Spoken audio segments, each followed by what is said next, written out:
Existe uma máxima no mercado que diz que uma ação ela sobe de degrau em degrau, ela sobe de escada, mas quando ela desce de elevador. E no caso da Petrobras, ela simplesmente entrou no elevador e mandou cortar o cabo, porque está desabando hoje. Enquanto eu estou gravando esse vídeo aqui, a ação Petri 4 está caindo por volta de 9,09% e Petri 3 está caindo 9,21%. E o que está acontecendo? A Petrobras vai quebrar? Agora é para vender tudo? Meu Deus do céu, o que vai acontecer com essa empresa? A gente vai entender nesse vídeo aqui, então fica comigo até o final, já deixa o dedo like aí que é investidor casca grossa, e caso não seja ainda é só apertar no botãozinho de se inscrever aqui no botão vermelho, tá? Então o primeiro ponto que a gente precisa compreender aqui é o motivo pelo qual as ações da Petrobras se valorizaram tanto nos últimos anos, né? Porque a gente sabe que a Petrobras teve um péssimo histórico de gestão, fazendo com que a empresa apresentasse prejuízos atrás de prejuízos, chegando a ser a empresa que teve a maior dívida do mundo, e tudo isso aos olhos dos investidores soam muito mal. Então os investidores simplesmente têm esse risco especificamente precificado ali na Petrobras. Os investidores olham com um olhar mais cuidadoso. Porém, a Petrobras acabou se reestruturando, começou a apresentar excelentes resultados e aí os investidores começam a olhar com outros olhos, mas sempre com um pezinho atrás.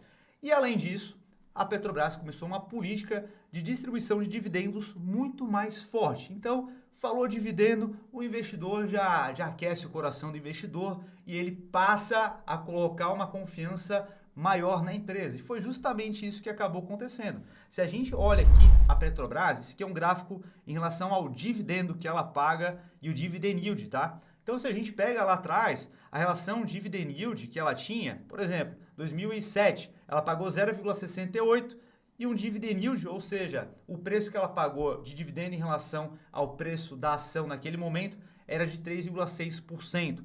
2008, 2,66%. 2009, 6,41%. E assim por diante. A gente teve um período bem conturbado aqui que ela não pagou nada, justamente porque estava dando prejuízo.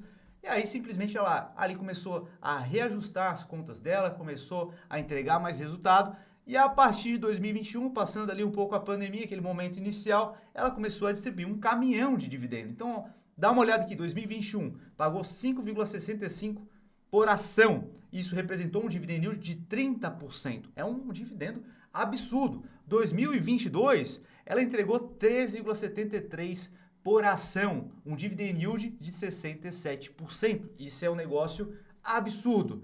E o que a gente tem é que a política de dividendo da Petrobras, uma vez que ela se tornou muito mais lucrativa, com um lucro muito maior, é de uma distribuição maior de dividendo. Então, os investidores começaram a investir mais pesado em Petrobras, esperando receber dividendos.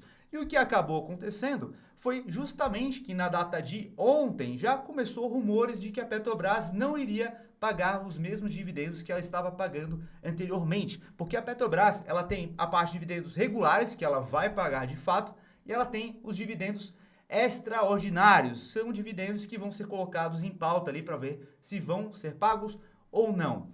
De forma geral, ela estava pagando dividendos extraordinários com recorrência, tanto é que a gente percebe que ela estava com dividend yield bastante elevado.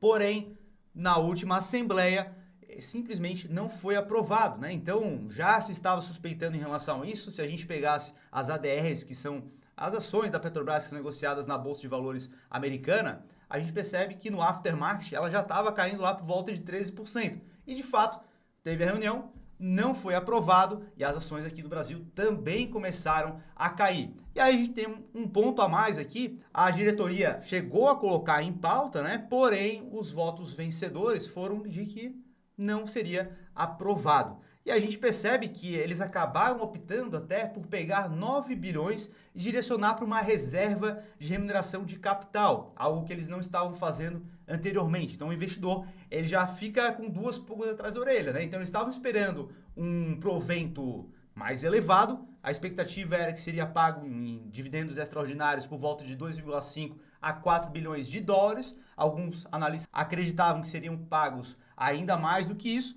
simplesmente não vai ser pago e vai ser adicionado 9 bilhões para uma reserva de remuneração de capital. Então o investidor fica com o pé atrás, já não vai receber aquele dividendo que estava esperando e aí simplesmente há alguma realização. Até porque as ações de Petrobras subiram bastante no último ano. Se a gente pega aqui um gráfico anualizado, a gente percebe que mesmo com essa queda, houve uma valorização de 45%. Então, houve agora uma correção em relação ao preço anterior. E isso acaba abalando muito a tese de investimentos em Petrobras, porque o investidor estava olhando para a tese de investimentos em Petrobras com a ótica de recebimento de dividendos. É uma forma de gerar valor para o acionista. Uma vez que a tese não será mais posta em prática, simplesmente é necessário reestruturar a tese, porque a gente tem algumas teses, né? Empresas que estão crescendo absurdamente, mas não distribuem dividendos, então ela de fato vai subir muito por conta dessa tese.